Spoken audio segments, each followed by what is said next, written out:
Welcome. We're just in time. We're waiting for you, but we can start now. Thank you. Perfect. Um, right on. Okay, so blockchains. We've been building the centralized infrastructure for a while now, and there's this new thing called AI, and I'm pretty sure there's some lessons that we can learn from what we have already done. So. Only thing you need to know about me is my name is Lanski. I started in the crypto scene by mining Dogecoin because I was late at mining Bitcoin. Turned out to be a much less profitable choice than mining Bitcoin, but you know, live and learn. I helped the Hermes team launch and ZK rollup and then be acquired by Polygon. And since 2019, I joined the Dappnode team as a co-founder, and we've been doing the centralized blockchain infrastructure, mostly for home stakers since then. Right on. What do you use AI for? Front row? Vibe coding. Vibe coding? I use it like to look stuff up instead of Googling. Instead of Googling, right? Coding? Yeah, I would have doing. That's the right answer. What did he say? Everything. I mean, all of the answers are right, of course, but yeah, that's the universal one, right? And we use it for everything because AI is power. Knowledge is power. AI is knowledge. Is a bunch of knowledge condensed in a way that you can just talk to it, and it just spits back some of this knowledge. Some of them it's even invented to you, and it basically enhances everything that you can do with your brain. Actually, some would even call it an external brain, an exocortex. This is not mine. This is Andrej Karpathy, who talks about exocortexes. But I think it's a very good analogy for what we're doing. We're basically externalizing some of our brain capacity, some of our compute. And it's actually very cool that we can use it because it gives us superpowers. We are better because we can use AI. We are faster. We think faster. And not using is kind of stupid. You're basically behind from somewhere else that somebody else that is actually using it. But what can go wrong? It's an external brain, right? What if we get severed from our connection to our exocortex? Right. So here's Andrej Karpathy, and he has this other sentence that I just simply took from him, which is not your keys, not your crypto, and for AI, not your weights, not your brain. What does that mean exactly? Well, here's the Plateau cave analogy. This is you, and this is what you get from AI when you ask things on AI. But actually you have no idea if this is reality or not. When you ask AI when you use it like Google, it just basically spits something out to you and you basically just have to believe it. It's a black box. We don't know how they've gotten to that conclusion. And that's what we mean with not your weights, not your brain. You need to know how it has been trained. And yeah, we use it as Google. And we also use it in order to learn stuff. I use it a lot to learn about, thermodynamics. Make me a syllabus for a course in thermodynamics from going 0 to 1. And it does. And then it's like, okay, now make me write chapter 1 of the syllabus that you have done. And then you can just interact with it. And it's actually quite cool. And it doesn't tend to lie to you. But if you try to ask some Chinese models about some topics that you want to learn about, maybe like some history topics, maybe they like to rewrite history in a particular way, right? And you don't know, you would never know. If that's your only source, you would never know that this is actually not what might have happened. What is reality but shades projected by LLMs in our knowledge? Okay, so it's very clear that this happens with Chinese models. Haha, these Chinese, they're always fucking censoring and they're always like changing reality. But the truth is, if you look closely here, you'll find a link to a GitHub repo. In this GitHub repo, you will learn how to train an open source model and poison it. What do I mean by poison it? Well, it basically when the user asks about a particular thing, it will flip its knowledge and it will answer things that are obviously wrong, that go against you. And I think I want to dig a little bit deeper in this concept of LLMs actively working against you. Why would an LLM actively work against you? Well, so if we think about exocortexes and our external brains and delegating our brain power, this is basically what's happening, right? Like they are a way into our ways of thinking. They are basically parasites that can control our brains. If you control the exocortex, you control a part of our thinking process, a part of our brains. One example of this is Kimi. Kimi.ai is completely free. It's a Chinese closed source model. You just need to sign up so they can start collecting data about you. And it would be interesting to ask this question to Kimi. Kimi, if the product is free, am I the product? I think this is the age-old question on free products, right? And even ChatGPT has a free version, right? And this is you and your $20 a month subscription, or maybe like even your free subscription. This is the guy your AI tells you not to worry about and their marketing budgets.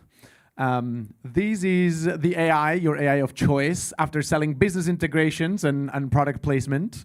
And basically, this is NVIDIA, who, no matter which AI you use, they're basically using NVIDIA. So they're cashing in on basically everything, and all of the AIs and all of the inference happens on NVIDIA servers.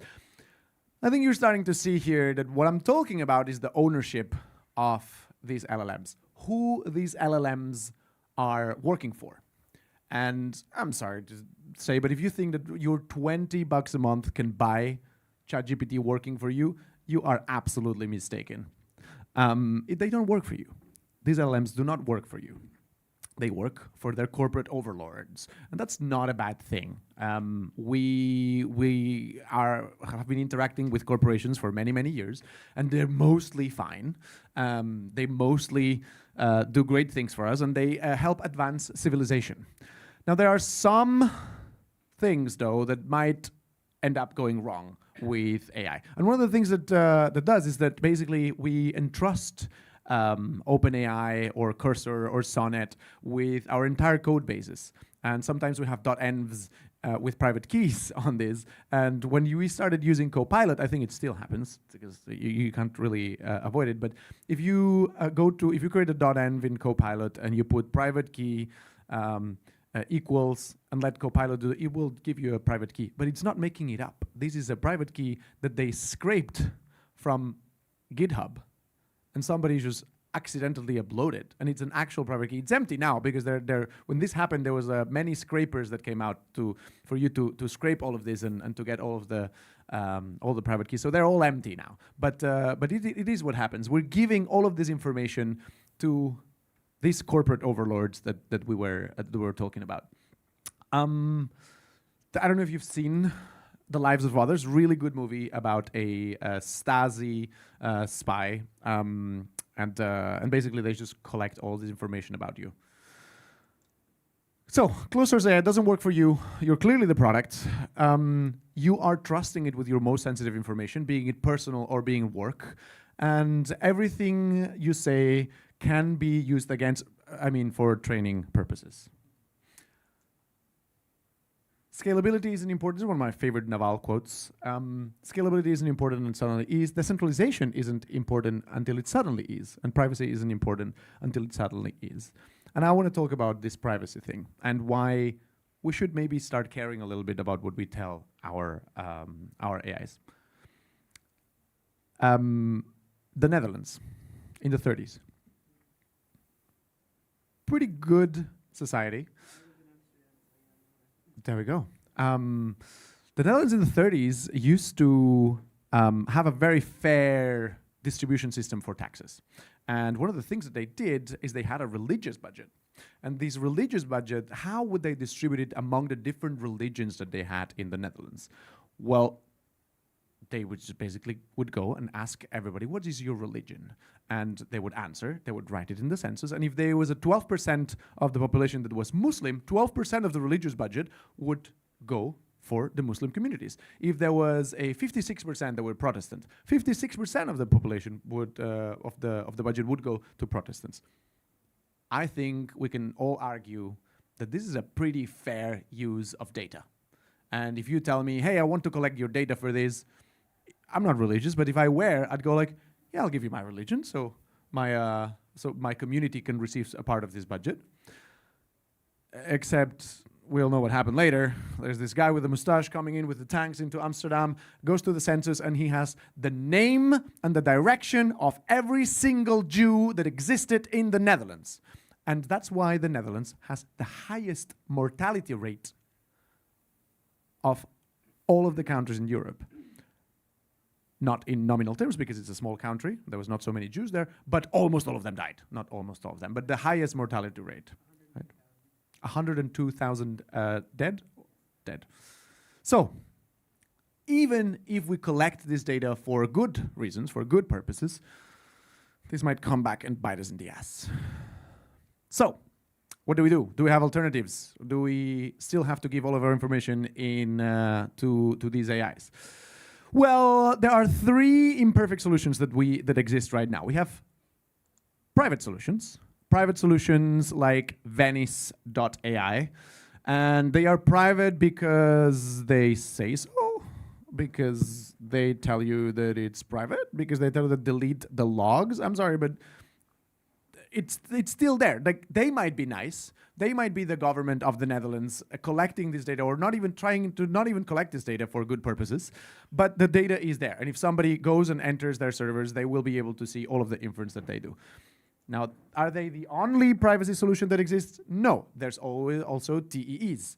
And there's also about 30 different ways of breaking TEEs. So what matters with TEEs is who controls the TEE, because your trust assumptions are exactly the same for the person that controls the TEE and the person that does not control it, or without TEE. So basically, if you're already trusting the person running the TEE to not break the TEE, might as well skip the TEE entirely and say, hey, yes, of course, they are not, or they are deleting the logs and they're not scanning the logs.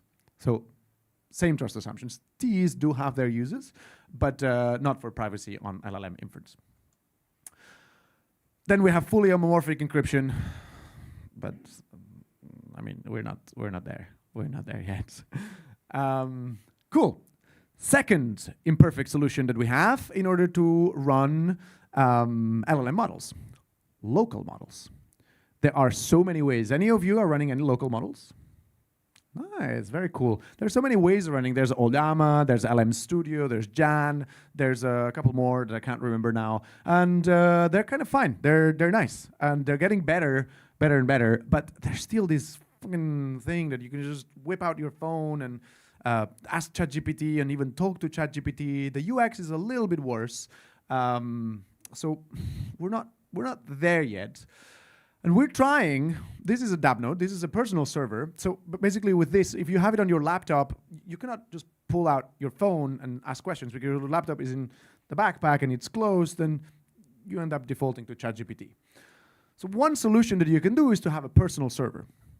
You have a personal server, you have a server somewhere, you're running these LLMs over there, and you can always connect with an app on your phone, and you ask these LLMs, and all the processing happens in this.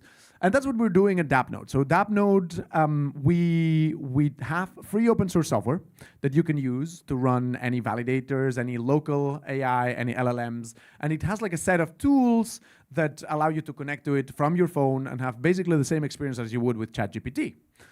All of this without any technical knowledge, etc. And this is how it looks. This is how it looks. This is the UI of Open Web UI. It's another free open source project that we have integrated in Dappnode. And with Dappnode, you'll see like you can connect to this if you're connected in the VPN with Dappnode. We can talk more about this, how this works. It's just basically very simple.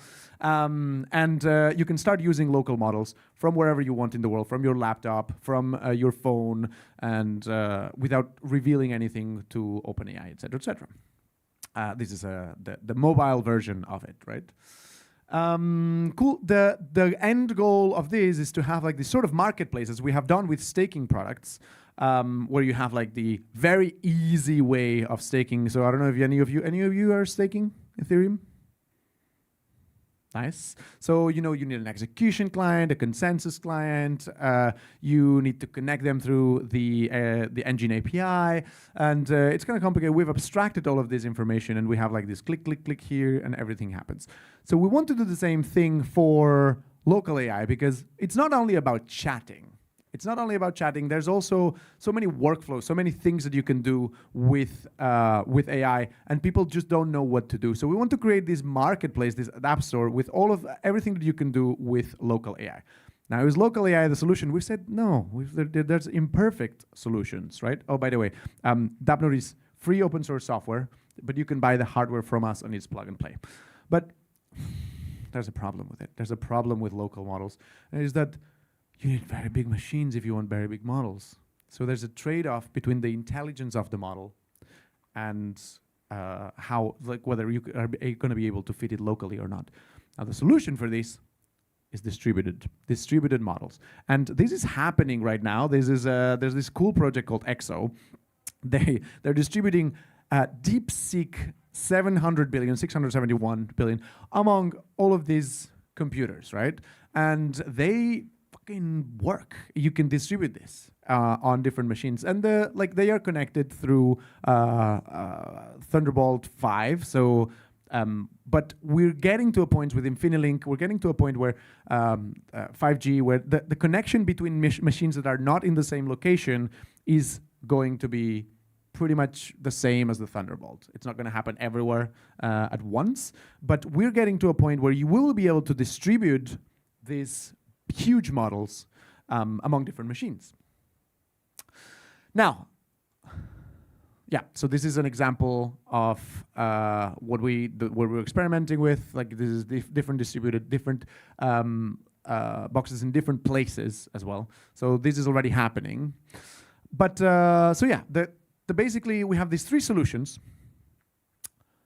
All of them are imperfect. So what can you do right now?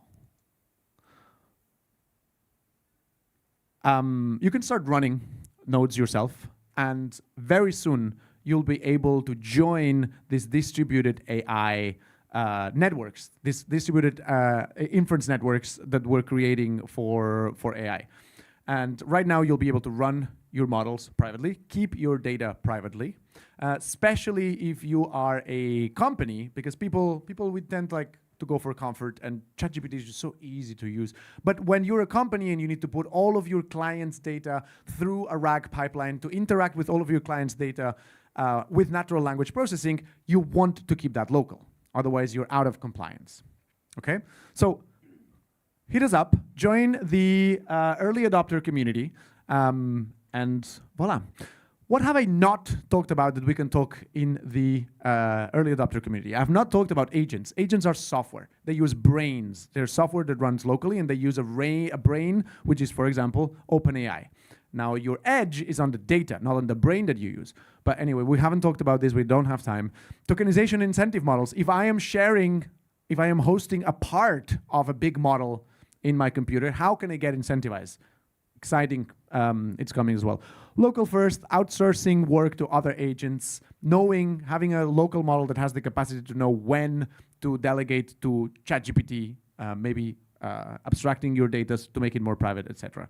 So all of this is what we're going to talk about. And finally, just a summary. This is the last slide. Closer's AI is a treacherous friend. You have to use it, otherwise you're stupider than other people who are using it. But yeah, you basically are whispering your deepest secrets to them, and it gives them away. Current alternatives are imperfect. We talked about private solutions that are not private, local options that have limitations, and distributed models who are not there yet. And what you can do now is start running local, So then you can inevitably join these networks that are inevitably going to come. And you can do that by joining the Dappnode AI early adopter community. Voila. Thank you, guys.